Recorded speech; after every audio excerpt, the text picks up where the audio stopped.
Magandang araw mga kaibigan. Bigyan natin ng reaction opinion itong post ni Sas Sasot Rugando. Sinare niya yung pahayag ni Senator Bam Aquino tungkol sa AGK cases, lalo na itong pagkasangkot ni Senator Bato at Senator Bongo sa kaso ni Tatay Digong. Ito ang pahayag ni Bam Aquino. AJK cases should be tried in Philippine courts, Bam Aquino says. Wow. So ito ang sabi ni Sas. Senator Bam Aquino, sa lahat ng Dilawan senators, ikaw ang pinaka-favorite ko because you are modern and sensible.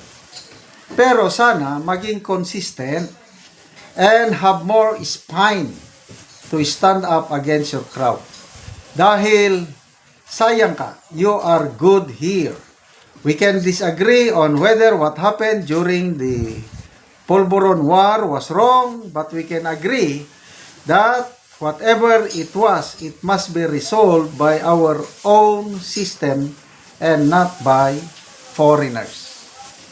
Nakakatuwa naman kung totoong ganito ang sinabi o prinsipyo ni Senator Bam Aquino.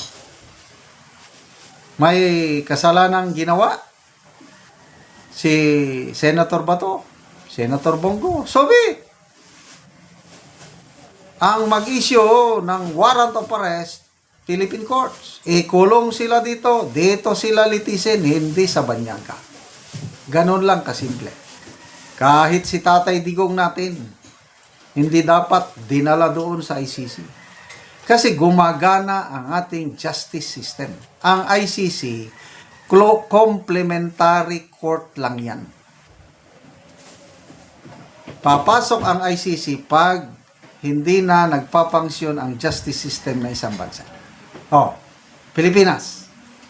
Gumagana. Pinagmamayabang nga ng Pangulo ni Boying John B. Cremulya, yung mga example, si Saldico. Bumalik ka na dito. Harapin mo ang kaso mo. Dahil buhay ang hustisya sa bansa. Correct, buhay. Bakit nyo kinidnap? Bakit nyo isinorender si Tatay Digong sa ICC? Anong yun? Political agenda. Basta tao. Ang people who reacted, ang daming positive. 17,000 ang nag-react, 14,000 ang nag-like, 2,500 ang nag-love. Positive kay Senator Aquino, 264 lang ang tumatawa. So maraming maligaya para kay Senator Aquino. Tunay nga. Basa tayo sa mga comments. Akel Young, huwag pakampante. Same mechanics ginawa niya sa campaign before about his stand in Sara impeachment case. Tama nga naman. Nung bago kampanya, bago eleksyon, maganda yung ano niya kay Sara na hindi siya susuporta. Ngayon, wala na. Bumabaliktad na si Bam Aquino. May pagkabalimbing din. Tama. Bokele Duterte. He is simply playing politics to gain some votes from other turf. He knows kakampuits will vote for him regardless what his move here. Iba stance yan before. Justiniano Bertes. Kasi nga tatakbo daw siya kaya playing safe muna. Romer Noviong. Oh wow, sovereignty era unlocked na ba? Nice to see foreign intervention in no longer a personality brow. Growth looks good on you, Senator Bam Aquino. Consistency is a real glow up. Charot. Didn't expect this plot twist for 2026. Posing for VP. Okay. Personal opinion ko ito Ano ito? Hindi tunay. May political agenda itong Bam Aquino na ito. Tama, sinuportahan siya ng Iglesia ni Cristo In-endorse siya ng iglesia. Ang Iglesia ni Cristo, anti-impeachment yan. O ano ngayon, nung nanalo na siya, Dahil sa isang faktor, suporta ng iglesia. Ngayon, bumaliktad na. Sinusulong na ma-impeach si BP Sara. Kasi nga, gusto nilang mawala talaga si BP Sara sa political equation. Kaya, consistency, wala. Dilawan is, except sa dalawang dilawan na talagang consistent. Sino? Attorney Rowena Guanzon and Congressman Edgar Erese. Meron pa ba? Kamay nakalimutan lang ako. Itong dalawang ito. I love their being dilawan. Bakit? Ang tinitignan nila kapakanan ng taong bayan eh. Sana dadami pa ang dilawan katulad ni Congressman Erese at Attorney Rowena Guanzon. Ito, Bam Aquino. Ano lang yan? Gusto niyang makakuha ng pabor sa mga Duterte. Kasi, sa nakikita ko lang personal opinion ko, may ambisyon siya sa 2028. Either presidente or vice president. Dalawa lang yan. Kasi, si Madam Leni, yun ang malakas na kandidato nila. Kailang parang alanganin si Madam Leni. Mabuti sana kung siya ang tatakbo. Kailang, sa tingin ko, parang happy na si Madam Leni serving her constituents sa Naga. And to me, dyan na lang kayo, Madam. Mas marami kayong matulungan sa Naga. Huwag na kayong bumalik sa national position. Personal opinion ko lang yan.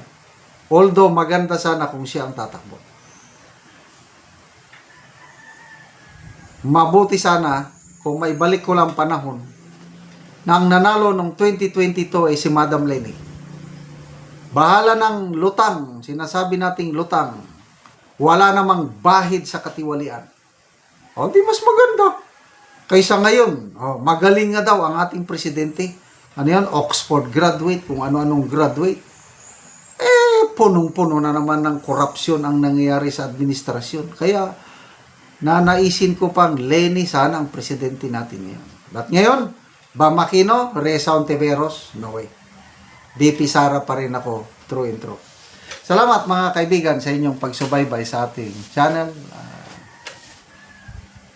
Nakakatulong kayo ng malaki sa tribong Talandig ng Bukidnon dahil ang sweldo natin sa channel nito is pantulong po sa tribo.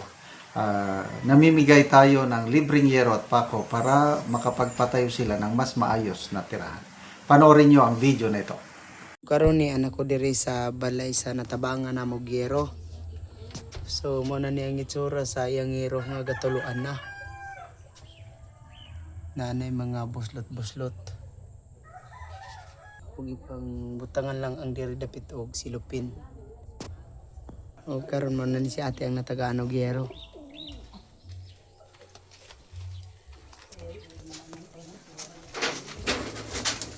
Nani ang ilang balay.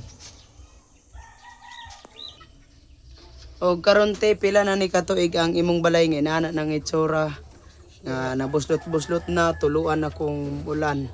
Kagwalo na ni katuig ang among sin nga di ka kailisan. Oo. Salamat sa naghatag sa amo sa mga vlogger, sa ilaa, sa among mga kuan, nagtabog sa amo nga makahatagan mi og sin. So nga naman te sa gidugayon na nga walo na katuig ang inyong ato wala gid mo nakapuli. Sa kalisod wala gyud mi gaipalit og sin. Karon natagaan man mi og sin, makailis na gyud mi. Salamat kaayo. So unsa day ang trabaho sa imong bana te? Kuan ra, gaumara.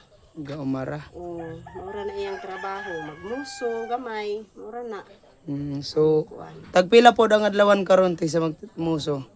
Tag 200 ra. Tag 200 ra. So isa lang ka tao ang magtrabaho. O isa ra. So naa pa ka estudyante te? Naado tulo. Tulo, so unsa na yung mga grade? Grade 11 ang isa, grade 8 ang isa o ang isa grade 4. So ang inyong kwarta makulang pa gyud sa Makulang pa kay daghan man among kuan kinahanglanon. So salamat kaayo. Salamat po salamat sa Ginoo sa pagtabang sa amo sa amo sa mga tao nga nagkuan sa amo nagiya nga mo hatagan mi og kinabang asin. Salamat. Salamat.